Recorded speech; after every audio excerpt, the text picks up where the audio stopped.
so many times during the pandemic, it was like, I don't actually have this. Like, this is out of my control. And it's always out of our control. But during the pandemic, it was like served up to us as like, by the way, you don't have any control. Like, you think you do and you pretend you do. You have none.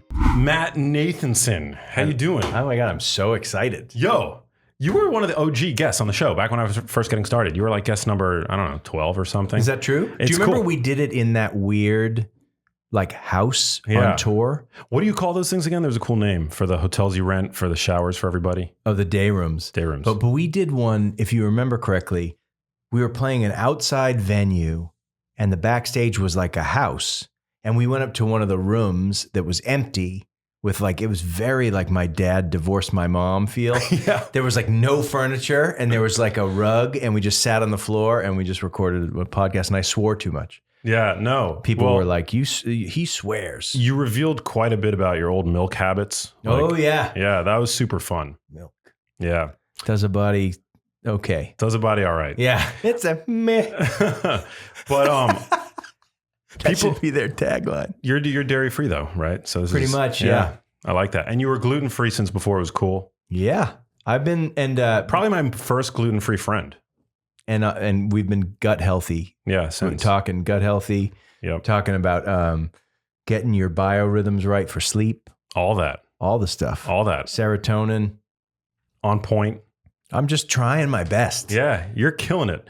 I want to talk to you about, because I feel like you've had an interesting past 2 years, and you're not the only one, right? We've all shared something traumatic, right? Yep. And you were, I mean, the thing that you love most in the world is music. You have a freaking playlist on Spotify that, you know, it's called I Love Music More Than I Love People. So how do you deal when life throws you a situation that prevents you from getting to do the thing that you love most in the world? So it's funny.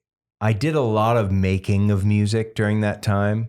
And I think it was hard for me. Like I did a U2 covers record that I sent you. And I did like a lot. There was a lot of making of music. But what was fascinating to me, and I think I was like, I didn't want to admit it to myself because everyone says, oh, you must miss being on stage because it's like that feedback makes you feel good or whatever. And I was like, no, I'm not identified by my job. Like that's not how I identify my self-worth. And people would say that like, whoa, well, you must be that feedback, not having that must be weird.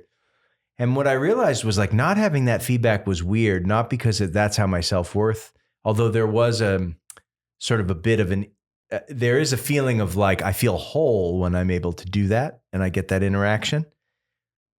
But it was more that the interaction of like being around humans and feeling their energy and then giving energy out. And that, like, I call it the human collision.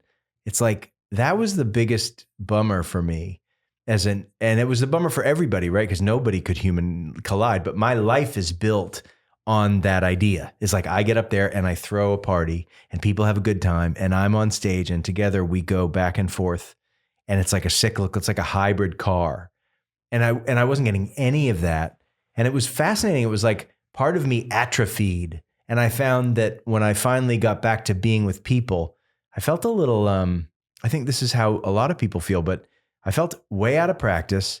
I felt way timid and I felt way insecure about myself in a way that I hadn't felt in a long time. Like I didn't know my worth because I hadn't been able to do the thing that was my job. I still haven't. I've only played 4 shows since the pandemic, since 2019. And we did one the other night, a private up in Truckee, and everybody had a good time and it was a blast. And I woke up the next morning with like this feeling of being whole in a way that I hadn't felt for a really long time. And it's crazy. I haven't quite unpacked why, because I don't want to be sort of shackled to my gig as like, that's the thing that gives me a wholeness. I want to find wholeness independent of any of that. But I was amazed at how much of me is made up of that interaction. Do you know what I mean? Like, and it doesn't have to be a ton of people, but just like colliding with people and like energies and exchanges. And it's like, it's the best. I mean, it's, and it's like, but I had no idea how important it was to me until this thing happened. So how did you, deal over the past years? Because it's similar. I mean, you obviously have a very unique profession, right? You're a literal rock star, but like athletes that get injured and they have to stay on the sidelines, or like people who are traveling and their favorite thing in the world to do is cook, that are unable to do that, right, when they're on the road. I felt a lot like when an injury happens to an athlete. Like I'm definitely not an athlete, so I wasn't like pulling from some sort of like my well of my cross country career. But like I was like, oh my God, I can't imagine what it would be like to like tear some part of your leg and not be able to do your job. Or, for example, the drummer Rick from Def Leppard, Rick Allen, lost his arm in 1983. Wow. And like he ended up learning how to play the drums with his feet. Damn. Because like, and it was the kind of thing where like, yeah, he had like a lifetime of looking forward to like not being able to do the thing that he does. And instead, because he comes from a real working class background, he was like, I'm not going to let this stop me. I'm going to do this. And he learned how to, they built him a kit that's electronic, and he learned to use his feet instead of his hand. And he plays in the band, and I saw him the other night, 40,000 people. And it's like, your man has one arm and he's the drummer in like a huge band. And they had their biggest record of all time after the fact. So it was this kind of thing of like, well, I don't want to stop. Like this is not, but I had this huge empathy for people who are forced to stop things that they love. And then there's always my wife, who deals a lot in that kind of what color's your parachute idea. She was in HR, and her thing was like helping people learning and development of their careers. And she was always empathetic to people who had to kind of change gears mid-career. And I never understood it. I was like, why don't people just do what they do? Like, blah, blah, blah. Like, and then having this happen, I was like, oh my God, I've trained my whole life to be this thing. And this is what I do. And now like, I can't do it for 2.5 years. And still there's no guarantees anymore, right? This is the other thing that happened with COVID. It's like, there's no guarantees about anything. And it gives you the real sense that like, we are mortal, we don't control much. And it's like, at any point, the things that we do could be taken away from us, right? And it's like, so when I come here and I get to be with you, it's like, I get to be with Max. Like, I get to hang with you. I hung with you once during the pandemic. You came and we socially distanced walked through my neighborhood. We almost got into a fight too. Yeah. Oh, we did with that person who was a little bit, there was a dude who was a little bit crazy, and you can sense it. I can sense it as a crazy person myself, right? So I think the pandemic moved the needle for everybody's crazy. So if you were crazy before, if you were mentally unwell before, it clicked you like 2 clicks further in. If you were kind of on the verge, you're kind of in it. And if you were like making it work, you're kind of like, you're hot to trot. You're like, and so everybody got kind of 2 clicks closer to kind of out of their mind. And San Francisco, all cities everywhere, but San Francisco, because it's 7x7, you can't escape it. And we bumped into that dude in my neighborhood who, as soon as I saw him, I was like, that dude's crazy.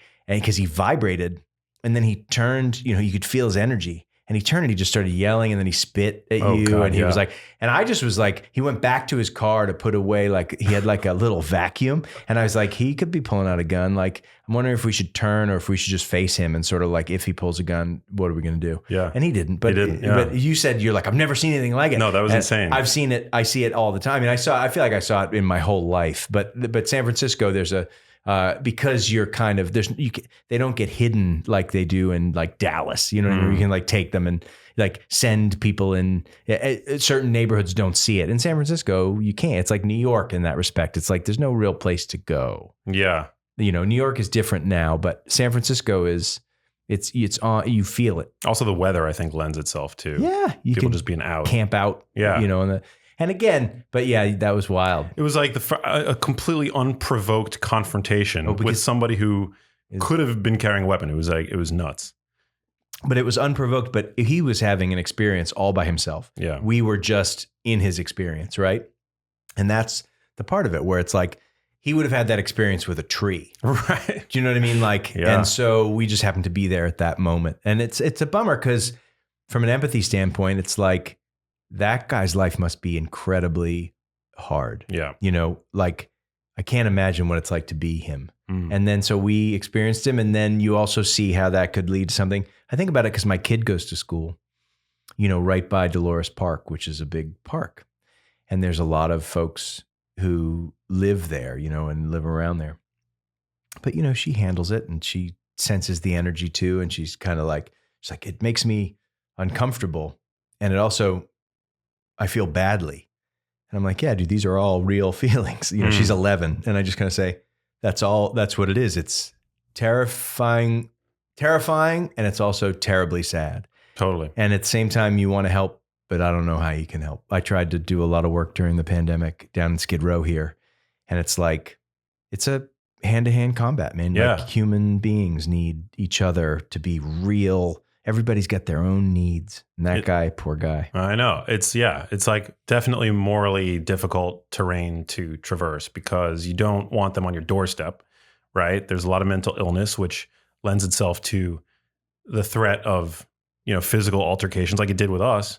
But then also, they're human beings and they live on the street and, they don't know what it's like to have a warm, tasty, nutritious meal the way that you and I do. They don't even possibly know what reality is, some of them. Yeah. And that's the other part is like, and some of them do it by choice because it's an easier way to control their environment. And some of them do it from, it's all circumstance, obviously, but it's a really wild time. And San Francisco gets a lot of bad rap about it, but it's everywhere. I mean, and I am not anti-capitalist in any way, but this strain of it isn't working because we have such a grotesque divide between people who have parking $175,000 cars on the street and then people living next to those cars in a tent. Like, again, I don't begrudge anybody having a $175,000 car, but it's like, it's a really strange time. And I don't know why it is. And I don't know how to solve it, but it breaks my heart on like the regular. Yeah. So going back to you, like, how did you deal, a lot of the times when people are seeking that validation that you would get from your crowds night after night, right? When on tour, they turn to social media, but you really didn't even have that to turn to because it was so inflammatory, so inflamed over the past 2 years in particular. Yeah. It's a mess. So it's like, how did you look after, number one, like your own mental health? Like, how'd you deal? Dude, I'll be honest with you. I lost my mind like a couple times in a real way. I would say more than 5. Like, because I also wasn't making any money. And I lived pretty low to the ground. We did fine with like mailbox money to keep our, like we were not in dire straits, but it was like I couldn't do things to enact the change I wanted to have happen. That was the part that was so frustrating. And I found myself just kind of bereft.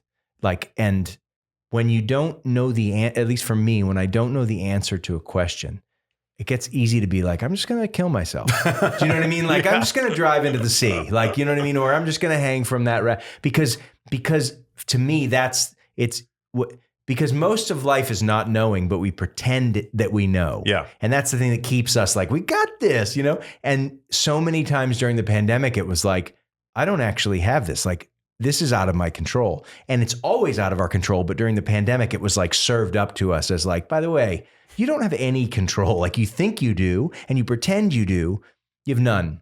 And so for me, my wife deserves like all the credit. And at some point I feel like I need to let that valve out for her because she's handling it, but it's been tough. But she would just take it. Like I would just have a breakdown and just be like, I can't make any, I can't fucking, And I had my record was done in May of 2020. The tour was booked for October of 2020. Then we moved it to fall, then 2021, then 2020, fall of 2021. It just kept changing. And it was like, there was nothing to do. So I'd have moments where I'd be like, we got this. Like the hierarchy of needs is met. We're in our house. Like we love each other. I can do stuff. I wrote songs. I did live streams. I did records in my studio. Like it all works.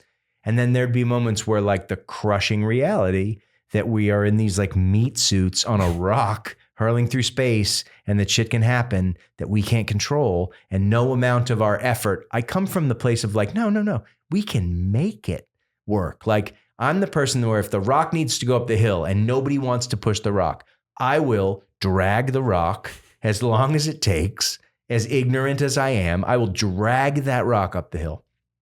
And only a few times in my life, like when we tried to have a second kid, and I was like, we got this. We will have a second kid. Like, it's good. Like, let's keep trying. And then let's do in vitro. And like, we just couldn't have a second kid. And that was one of the first times where I was like, I willed my career. I willed my career into being. Like, I was like, I'm going to do this. And people were like, I don't think he's good. And I was like, nope. And I just figured it out.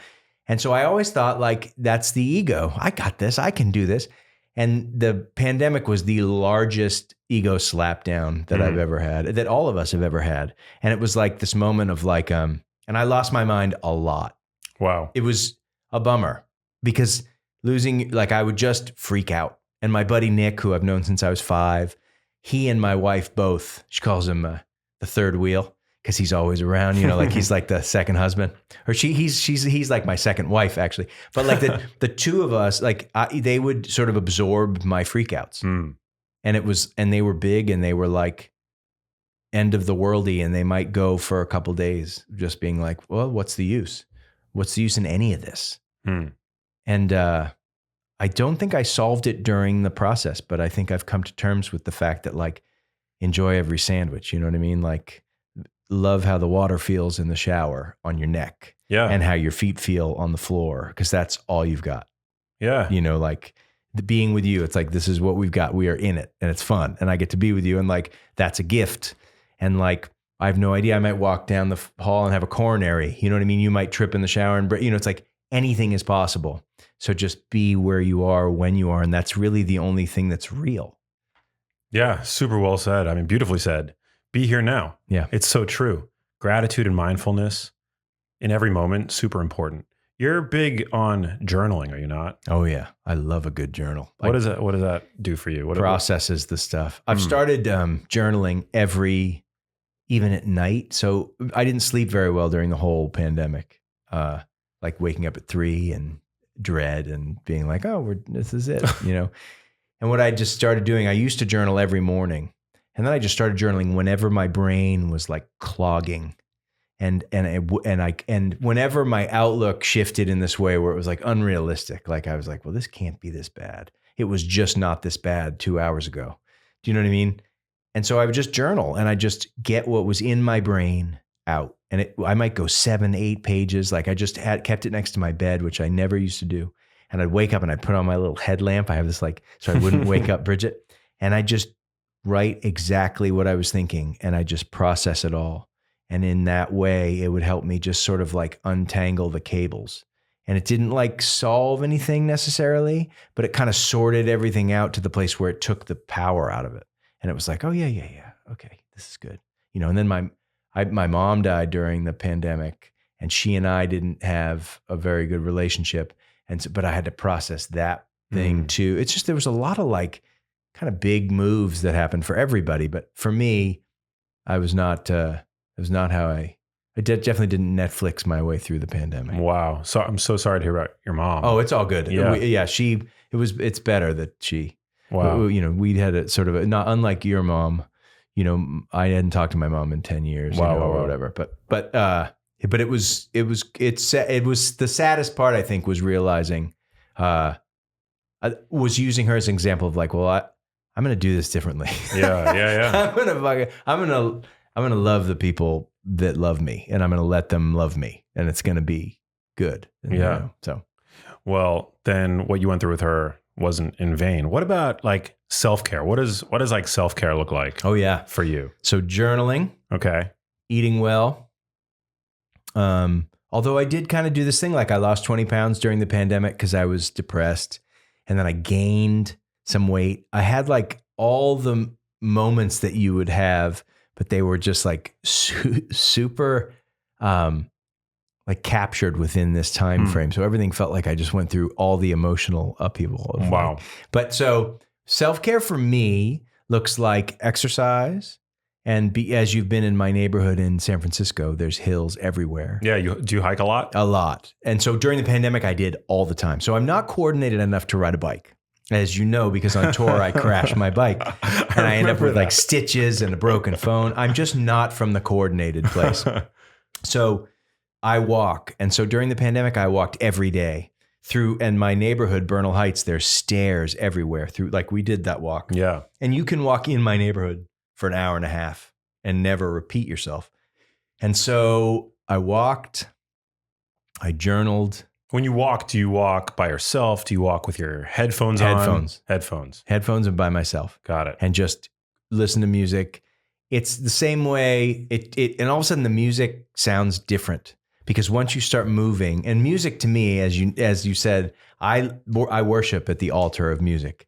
And so when I'm able to hear things clearer in a different way, it's like it's really like a religious experience. And so when I'm walking and I'm listening to a record I've heard a million times, and all of a sudden it like, because my adrenaline is moving and my body is pumping, all of a sudden the song hits different, and I might understand it in a clarity way like I'd never have. Like, oh my God, the hi-hat is doing this pattern. That's what makes that part drive. Oh my God, maybe I could put that in this song. And then all of a sudden, like, possibility. That's the key for me, is if I can remain like with the idea that there is possibility. And once I lose the idea that there's possibility, I get real nihilistic and I get real unfun.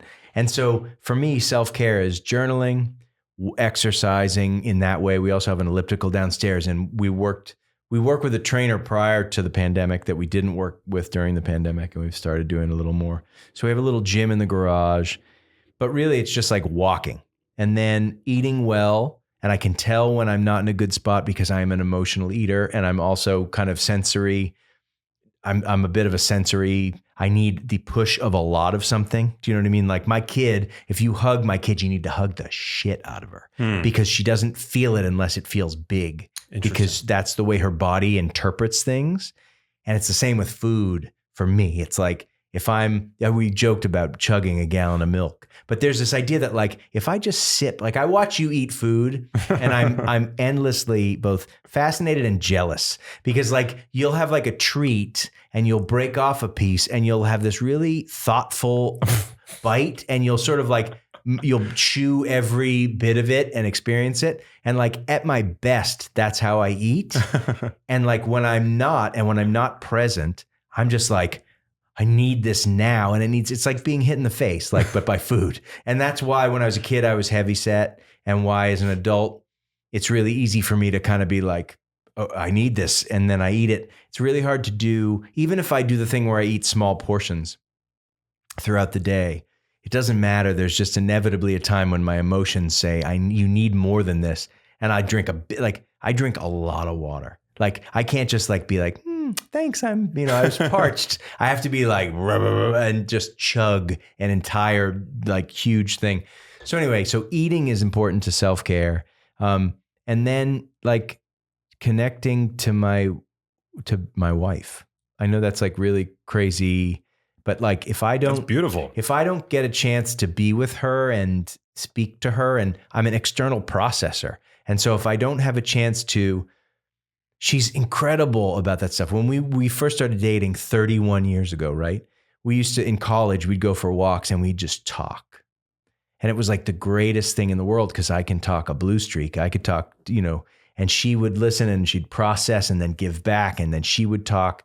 And so we do that stuff in a different way now, but we still do it. And it's crucial for me to be able to sort of download with her in life. Yeah. I love her. She's so great. She's the best. I mean, she truly is. Like everybody says, like, my partner is the best partner. Like I was talking about unconditional love. I had no idea what unconditional love was. I'd never experienced it until I met her. And I tested her at every possible point to be like, you think you love me? I'll show you why you don't. And then she was like, and that idea, she's just sort of one of the greatest teachers I've ever had in my life. Wow. Yeah. That's beautiful. Still. Yeah. Incredible. What about, what music, what music are you loving these days? What role does music play in health, do you think? Wow. So it just depends. For me, and you might be able to, I want to answer this about you as well. I need music. And if I don't have it, it's like I have not had water. So like, and I'll forget, like sometimes you forget to drink. Like I make sure every morning when I wake up, I drink a big thing of water with lemon. And before I have anything else, like a big glass of water, sometimes two. And then I feel like my cells are activated and I feel sort of like rooted in the universe. It's a really crazy thing. So I do that. And then I'm like, all right, I'll have tea or whatever, and I won't eat before I've had the water. And music, but sometimes if you're like on tour and you have to go to a radio thing, you forget. And then you're like, I don't know why I feel wrong. And music is the same way. Sometimes I'll just be doing stuff and I'll be like, yeah, this isn't working. And then I'll put the radio, you know, I'll put like Sonos on, or I'll put on my headphones and I'll play a record and I'll be like, oh, there it is. Like, and all of a sudden everything evens out and everything is right. And it's like, it is one of the most essential things. I could go without almost anything, but like music makes the world work for me. It's like the glue that unifies and makes sense of everything. Yeah, it's an essential nutrient for you. It's like a vitamin. Yes, totally. Like an oxygen thing. You know what I mean? Like if I don't get it, I feel like I'm shallow breathing. And then all of a sudden you put it on, you're like, oh yeah, I forgot. That's what this is. I totally relate. That's one of the reasons why I think we're such good friends. But like, I feel the same way. Like I don't have a casual relationship with music. Like it's a relationship that runs really deep, almost too deep at times. Wait, tell me what that means. Well, like I can see, I don't know if this is the case for you, but I can listen to the same song thousands of times. Like same? Dude. Yeah. I used to like an embarrassing number of times. Oh, dude. Yeah. It's the only way. Yeah. I used to drive cross country with Bridget, my wife, to go to college. And then I'd drive home. I lived in Boston and I would drive to Southern California. And I used to do these drives in my Oldsmobile. And I would do them, it had a cassette player. And I used to do them by myself sometimes. And then I'd do them sometimes with her. And she would tolerate me listening because that's what I do. I would hit, and if I used to tour by myself in a car before we had buses, before we had crews, I used to tour by myself. And in touring, I would drive like a 10-hour drive and I might have a CD on and listen to the same song for almost 6 of those 10 hours. And it's because it's just that thing. So yeah. Yeah. I love it. It plays such a huge role in my life. I would say like movies and cinema are almost there, but not quite. Like for me, music has always been number one. And yeah, so your love of live. I mean, that's definitely, one of my favorite bands. Yeah, of all time. It's hard for me to say that they're my favorite band now. Right. Because well, they haven't done much. They haven't really done much. But in terms of like their influence, like a band's influence on me, they're definitely at the top. Yeah. And what song out of all the discography, what song do you remember just sort of like, I'm sure there were multiple, but do you remember one that you just could not stop listening to? Yeah. I mean, I feel like it's a little cliche, but Lightning Crashes was the first song that I heard. Yeah. And my dad actually bought the album. I was 14 at the time when that came out. And I just remember putting it on it was either a cassette tape player or a CD. I think it was probably, no, it was CD because he didn't buy that. He had bought the CD. So I had a little like portable CD player. And I just remember we were on like a road trip out to like the eastern tip of Long Island. And I remember the car was full for whatever reason. I was sitting in the trunk of the SUV. Like I was in the trunk of the SUV and I had my headphones in. And I remember listening to that song on loop. Dude. Yeah.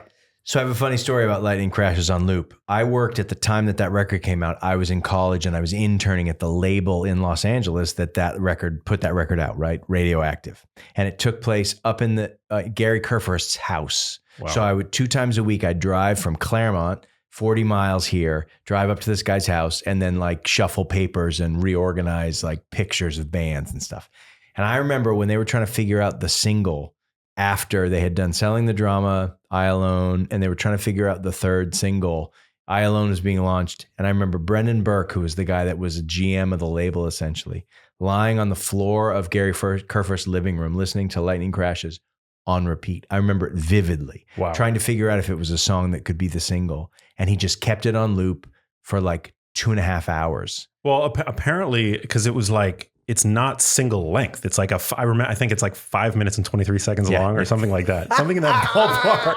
It's the best. Yeah. I don't know if it's true, but it's 5 minutes, 23 seconds. I think it's kind of nerdy shit. Yeah. I want to actually check, but I think that's what it is. I'll be really surprised if that's right. But that's long for single, right? Oh yeah. And it was slow. It starts like with it's a weird single choice. And it was the thing that put that record into hyperspace. Insane. Yeah. And Brendan, I remember him lying on the floor listening. He was a British guy.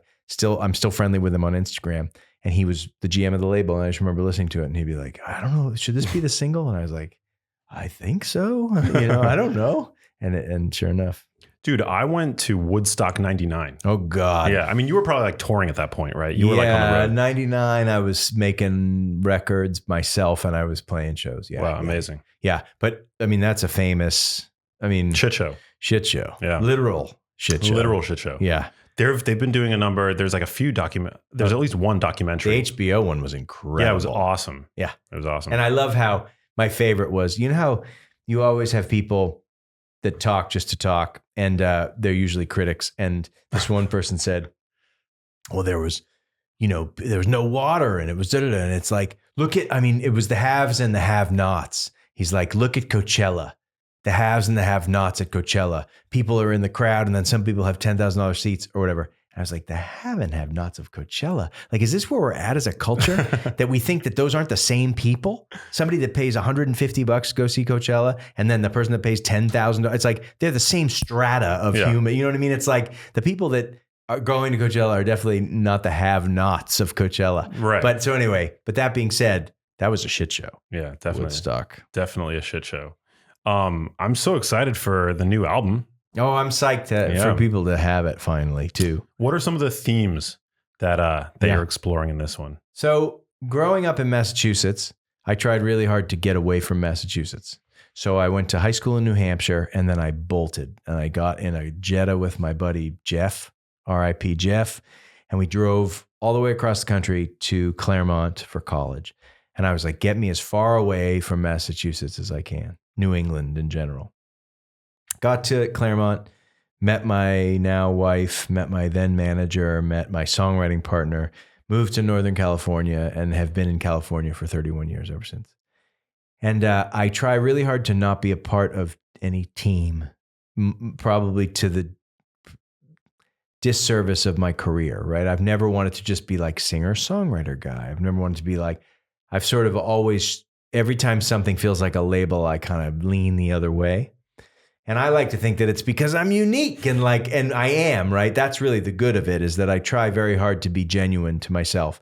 And I try very hard to not find a box, because I come from a place where if you can be thrown away. If you are easily labeled, someone can be like, oh, nutrition guy, you know what I mean? Or whatever. Mm-hmm. You're diverse. Yeah. You know what I mean? And people can say about me, singer-songwriter guy. Oh yeah. And it's like, I want to avoid that as much as I can, because I don't want to be thrown away, because I felt thrown away as a kid.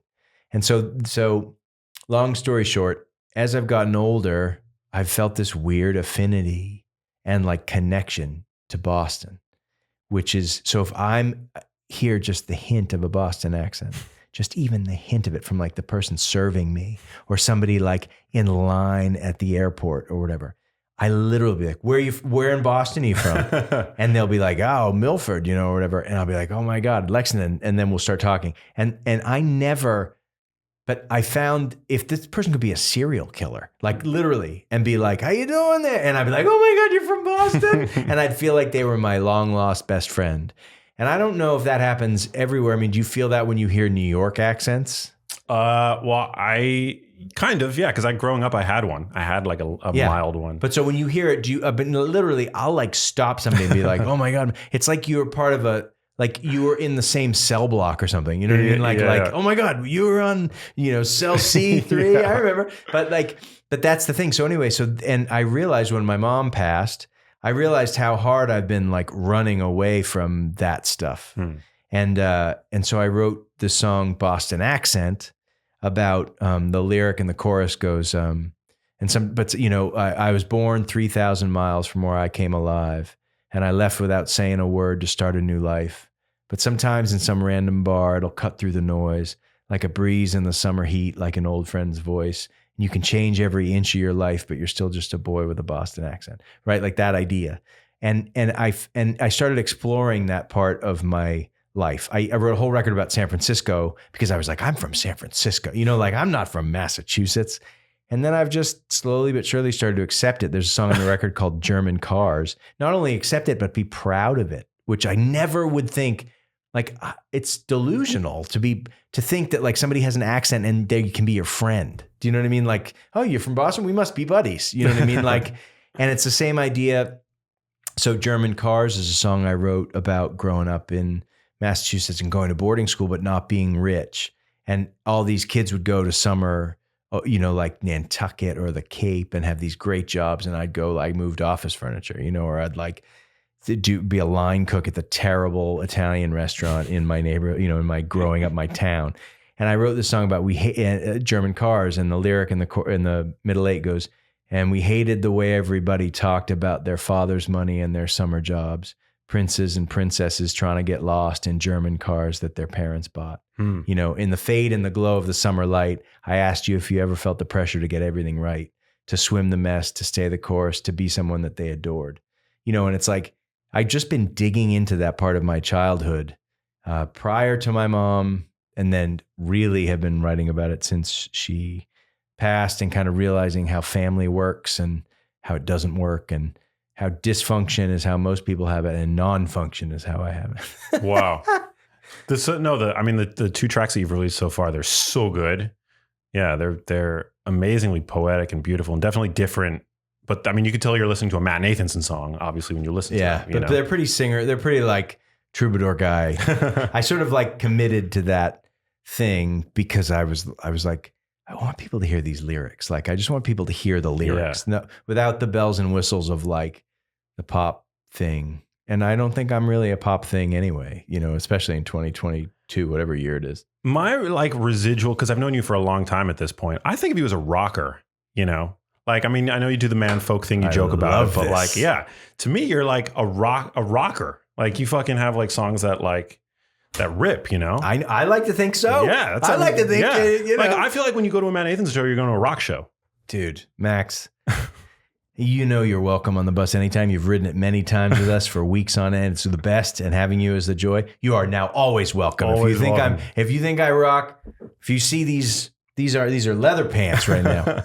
Yeah, I wish. I mean, I think I am like growing up and loving metal and loving heavy, aggressive music, and then also loving the Indigo Girls and like Tracy Chapman and Suzanne Vega, like this sort of new folk thing that happened in the late 80s. It was a weird thing because I was not into democracy, so I didn't want to be in a band, right? I didn't want to like depend on anybody else. And the only thing I could do was like play acoustic guitar. And then I was like, okay, well, great. I'll just do that, but I'll think like I'm in Slayer. But it doesn't work that way. But anyway, that's the idea. It's like I'm a closet rocker.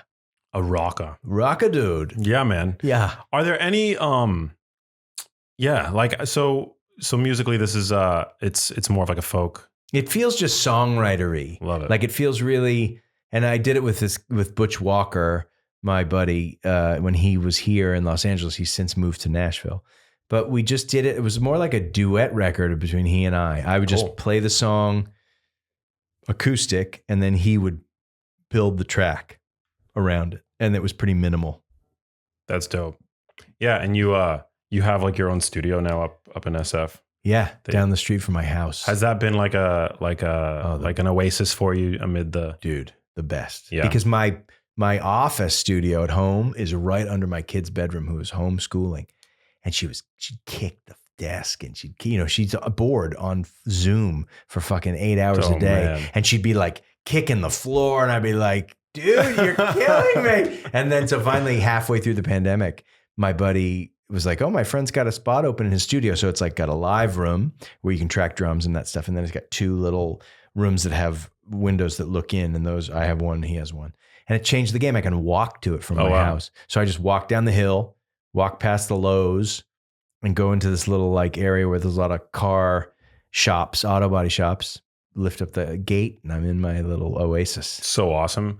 You've been super prolific during the pandemic. Like you at the beginning is when you put out that amazing live record, right? Alex had an idea. My manager had an idea. He's like, I was like, we should do a live record, because it was like, there's nothing to do. So I was like, well, what should we do? And it's like, well, we should put out a Christmas record. Okay, we'll finish these songs. I used to give a Christmas song every year to my mailing list for free. And so what we started to do is we started to like, okay, let's make these real songs. Before they were kind of these shells of things, and be like, and then we started kind of building them into real songs. So we did a Christmas album, a holiday record. And then the live record, I was like, well, I had a live record. Why don't we have all these? We recorded this whole tour. And he was like, why don't we do one where it's like 65 live songs and people get to pull together their own version of the set. And I was like, oh, okay. And so we just mixed 65 songs and put them out as live at the Paradise. And and it was great. And so then I did the U2 covers record. I covered my favorite record of all time on its 30th anniversary, Achtung Baby. Amazing. And then I had this other record that was done. I did a side project with another artist. I have another side project with another artist. And I wrote all these songs for the next record. So it was like... And you scored a documentary? I did with Patrick from Fall Out Boy. Jesus. Yeah. That was fun. I mean, that's what I'm saying. I found stuff to do because I like to work. But I was really just trying to stuff down the hole. I was trying to like fill the void of like, well, I can't do the thing that I'm used to doing and that I sort of trained to do. I still, writing songs is one part of what I do, but it was like, I'm just going to fill all this time up with doing this. And it was totally, literally no Netflix. I'd go for walks. I took my van, I have my van, that's the touring van that we used from 2002 to like 2009. Well, it's still at 250,000 miles. It lives on my street. And so, but during the pandemic, when I'm gone on tour, normally I'll come home and use it as to drive around the city if I need to, usually take public transportation. Then during the pandemic, it was like my oasis. So I'd take it to the beach and you couldn't get out. Like there was so much, it was like, you don't know how this thing travels. You don't know, you can't. And so I would just take it with like a little Sparklets bottle that I could pee in, and I just make it like my mobile office. Wow. And I just like, it was awesome. So I'd like write in there. I'd do like live streams from the van, and I just like, and it was awesome. And so I did a lot of things, in trying to be whole. Do you find that the pandemic has forced you to have to think more like entrepreneurially? I mean, I guess as an indie artist, you've always had to be. You've always been an entrepreneur. More than ever, though. How about I'm going to put that question back on you too, but it's nuts. It's a totally different landscape than it was. It was a totally different landscape 6 months ago. A totally different landscape 6 months before that, and like it shook out it broke all the loose chains essentially, and the music business is like built on loose chains. I mean, it is literally like a house of cards. And so now more than ever, radio doesn't really matter. Television doesn't really matter. Syncs kind of don't matter. Sometimes they do, Kate Bush, but most of the time they don't. All the things that used to be like, if you get this, that's going to help push this. No one has any idea now. And so TikTok then sort of took over in this really cool way. And it's like this idea. It taught me a lot about creativity, and it taught me a lot about overthinking. And it taught me a lot about the idea of like first creative impulse is usually the thing. If you can not molest it, you can help shepherd it along to something better than it was when it first arrived, but you can't you can't like reimagine it later. That to me is what like TikTok and those places is really fun. It's like there's an element of like, I'm just going to do this thing and it's going to show up. And if people respond to it, great, but it doesn't really matter because it's like you on to the next thing, which on a certain level is like, oh, that's kind of gross, but it's also kind of amazing from a creative standpoint. That's the key to all of it. It's like, you don't get stuck on a thing.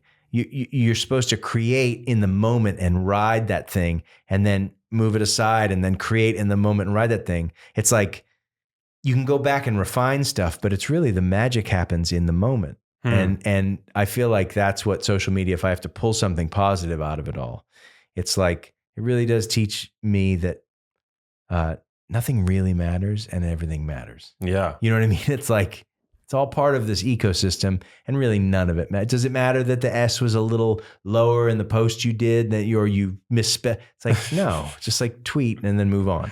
Yeah, exactly. You're definitely like obviously in a unique camp of musicians on TikTok because you're already established and super successful.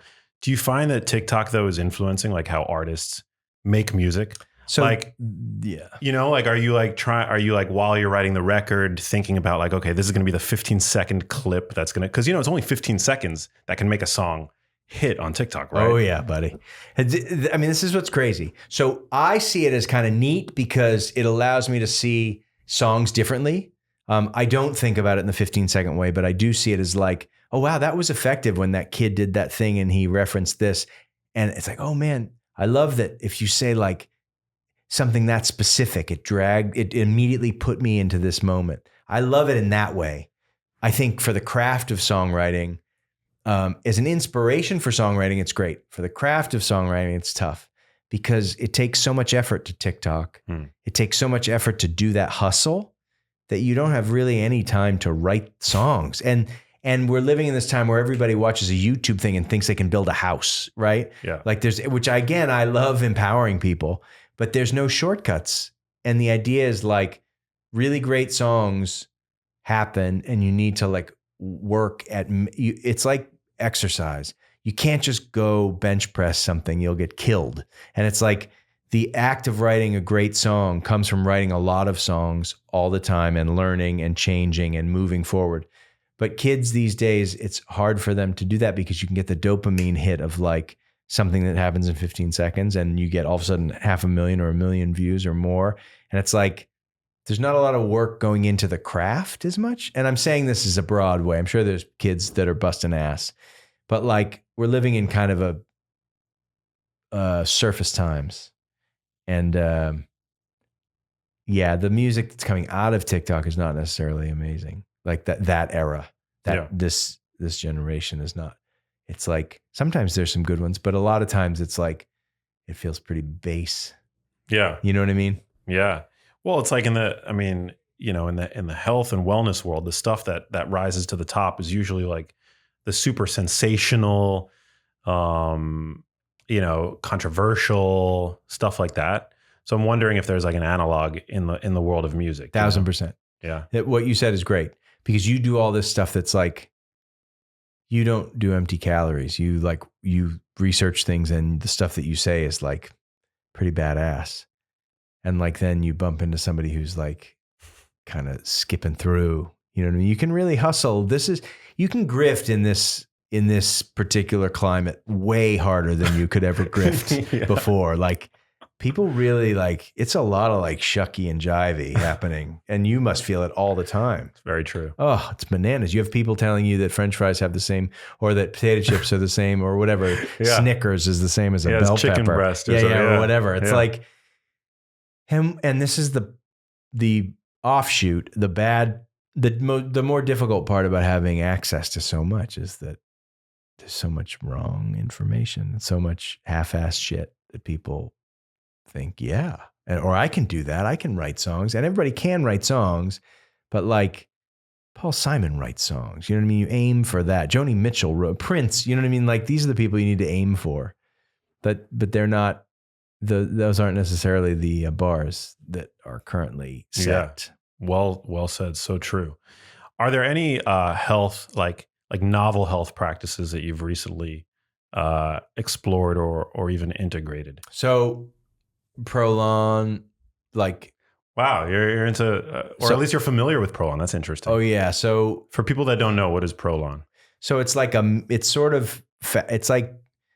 it's a meal replacement situation that's supposed to essentially be like fasting, but not fasting. Yeah. Right. Yeah. And so where do you stand on that? I think it's a little BS. Yeah. So yeah, I think it's a little BS. So I don't know. It's from the fasting mimicking diet. It was like engineered by this USC gerontologist, Walter Longo. Part of it is like the fast, So what part of it do you think, tell me, I'm interested in this. What? Well, to me, it's just very obviously like a way to commercialize some of the really otherwise great research that he's doing, right? On these so-called fasting mimicking diets. Yeah. But what I recall seeing with regard to like the actual products, I wasn't impressed with the ingredients or, they also tend to push this sort of like low protein, like low meat BS. Yeah. Which I don't necessarily agree with, but yeah. So to me, no. Yeah. It's my favorite when you go swinging. I love it. I have some friends of mine who are like, some of my best friends in the world are Mormon. There's some fundamental things I don't believe in that they believe in. Yeah. Do you know what I mean? Like some pretty big ones, but they're the best human beings I've ever known. And it's like, and I love that they have something that that gives them a sense of like oneness and connectivity and community. And for people that are vegan or vegetarian, it's like, I back it from a perspective of like, if that works for you, or you think that works for you, or that, it's like, I'm way in, but for me, if I ate like that all the time, I'd fucking kill people.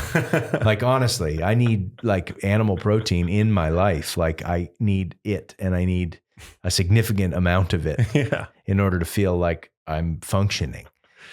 But Same. so prolon. But so there's the thing about fasting and like that idea that I'm kind of into a little bit, but not into at all. It's okay to say that you bought into it. No, I didn't. Okay. But I'm fascinated by it, but I've never done it because that's just not the way I can do my life.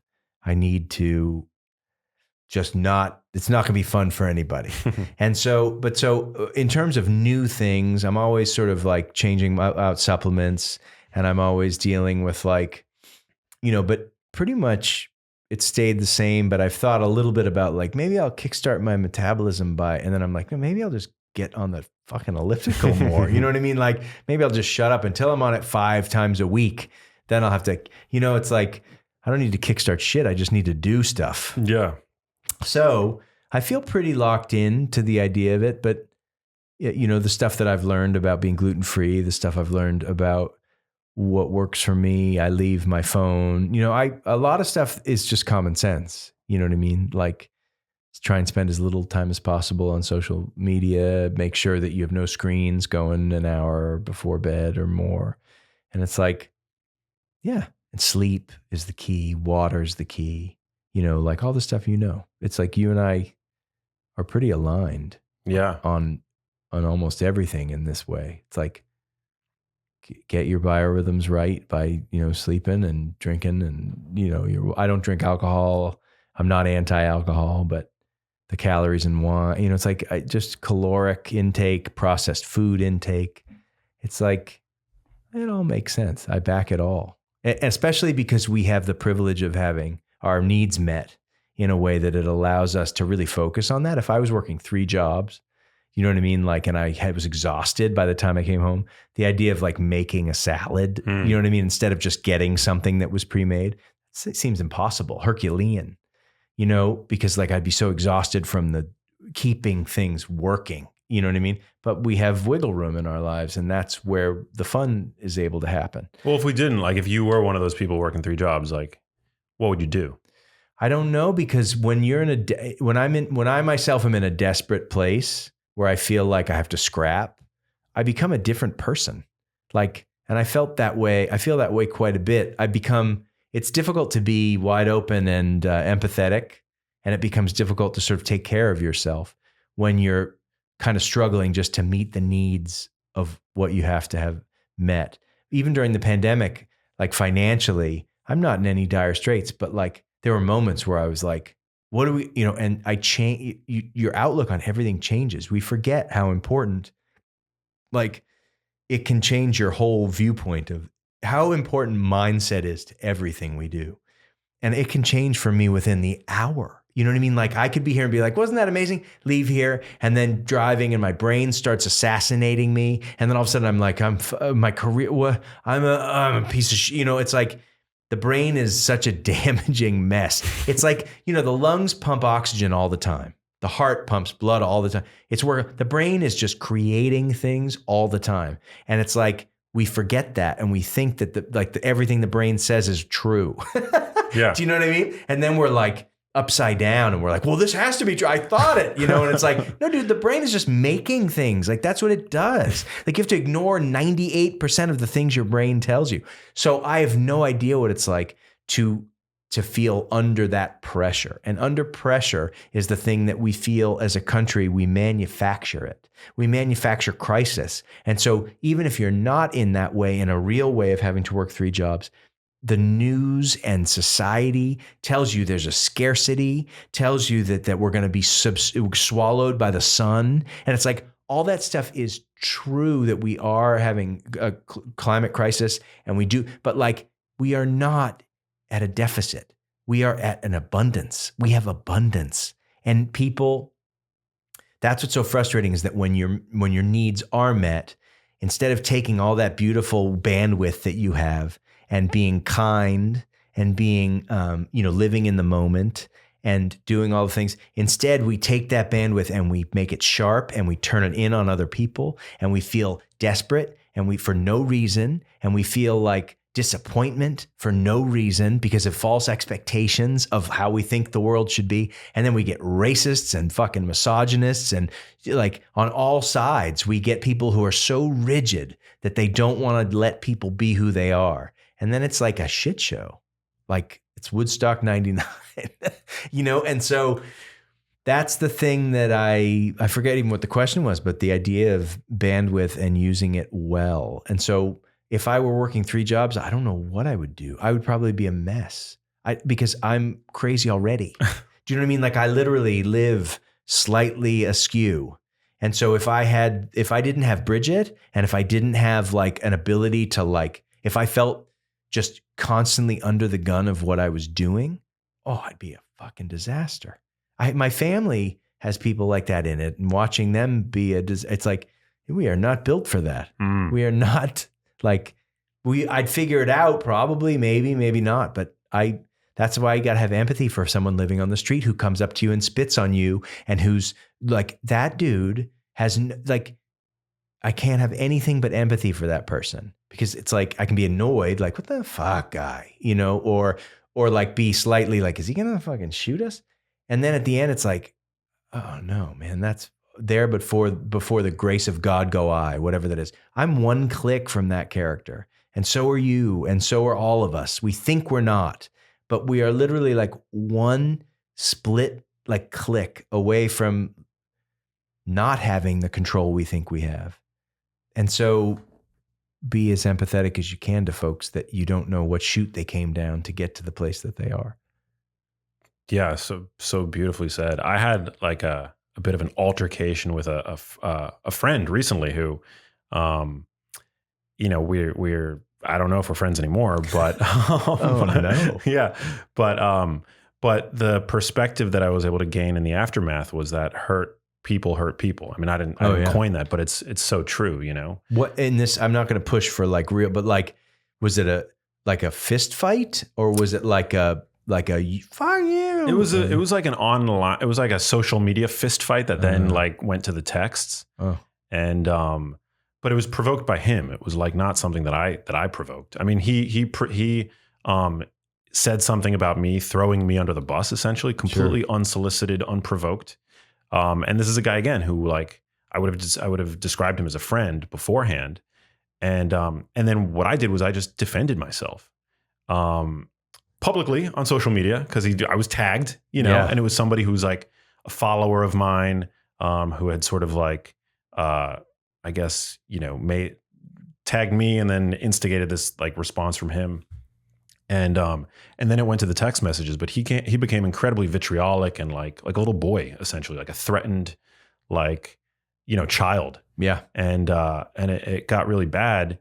And it left me shook for, a couple of days. I lost sleep that night. And I was talking about it to my therapist, but at the end of the day, yeah, that's the perspective that I was, that I think I've become at peace with, which is that, I've lost a friend, but he's somebody who's like hurt, obviously. And you want to just have pity for those people. Well, empathy and the idea that it's just the moment in time, right? Like he's under-resourced in whatever way that he felt the need to call you out.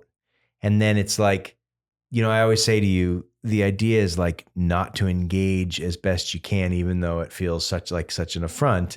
I have this little note on my wall that says, wait 3 beats before responding. Yeah. Right. And 3 beats to me might be 3 days. Right. Because like we are custom built to respond. I mean, it's like our favorite thing to do. It makes us feel powerful, and it makes us feel like animalistic. And the idea is this is a moment in time, and this person had this experience and then did this thing and you responded. It's the idea that like you want peace, but you meet peace with war. It's such a crazy concept, right? Like when my kid is freaking out and all I want her to do is be quiet and I yell at her.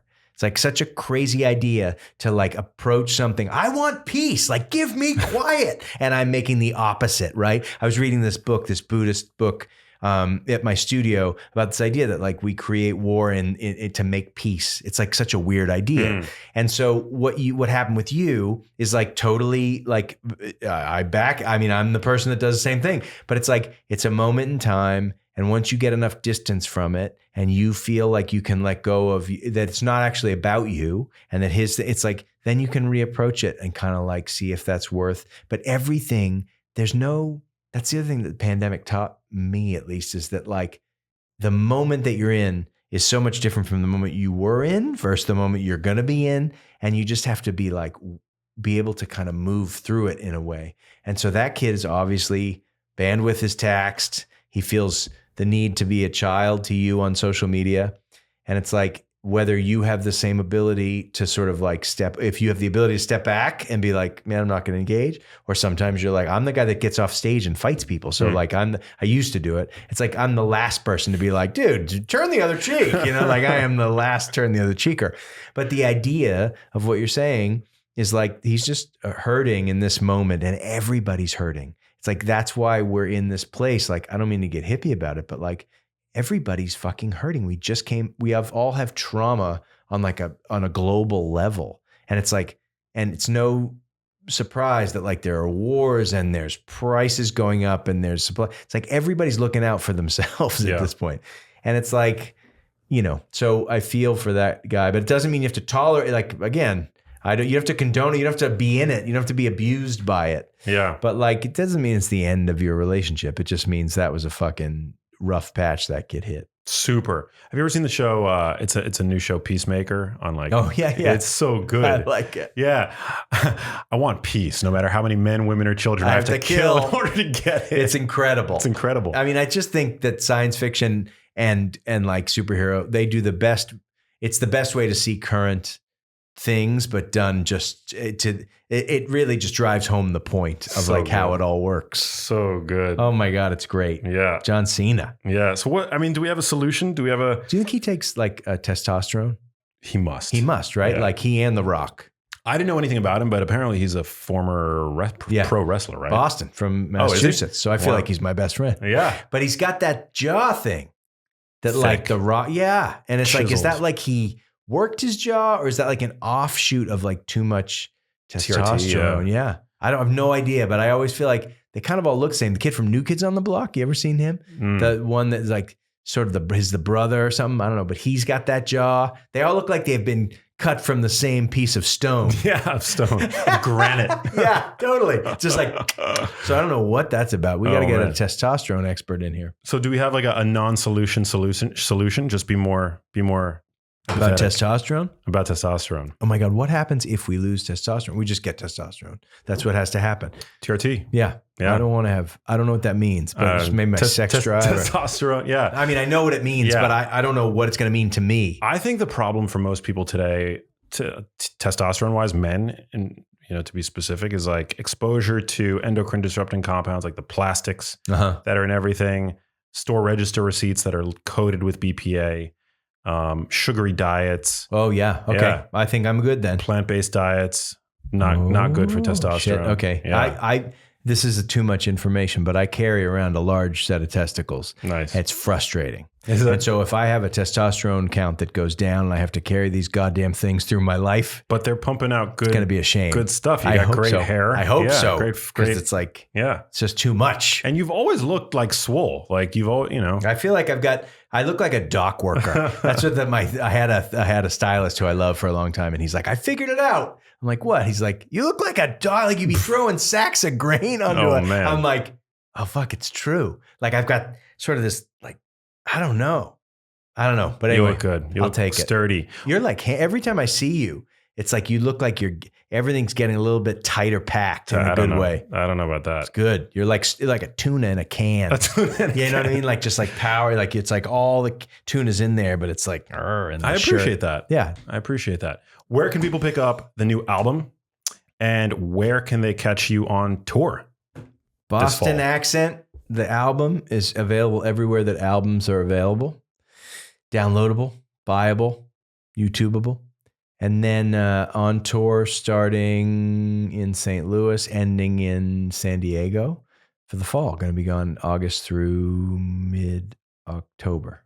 Everywhere. And we're going to do underwear. We're going to do theaters. It's going to be fun. And I feel like so the other night, this is a fun story. The other night I went to Denver. to go see the guys in Def Leppard, who I'm friendly with, a couple of them, and their management. And it's a Def Leppard, Motley Crue, Poison, like Joan Jett. It's like 4 bands. And they sold 40,000 tickets. They're selling out baseball stadiums. And they did 40,000 tickets in Denver. And I went and I was standing outside. And this is, mind you, this is the first big show I've been to since the pandemic. And I'm watching these people like in line, dressed up and excited. And it's like goes around the block.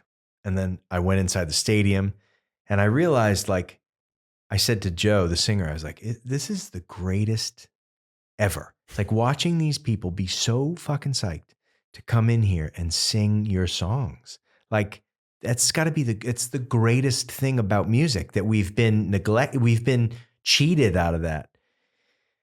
And that's the thing I'm the most excited about this tour, is I'm excited to like go out there and do this thing and appreciate the shit out of like how beautiful it is that we get to commune in this way and sing songs together and laugh and like be a unit, because we're such a fractured group of people.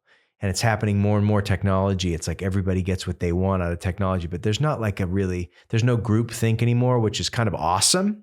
But at the same time, people think that they're like islands, or that they live in these sort of like, they think they live off in these tendrils, when really they're like part of the organism, the whole organism. And like seeing that show reminded me of how great music is, and how great live music is, and how going to see somebody and communing with them in that way is like, to me, the highest form of like, it's like, it's the best. Hey, if you like that video, you need to check out this one here, and I'll see you there. There's no evidence scientifically showing that worrying actually helps with anything. So thinking and planning is helpful. So, thinking about the future and planning for the future, obviously very helpful. But worrying is what tends to make it harder to think and plan. It makes our thinking brain go offline. The prefrontal cortex goes offline when we get anxious.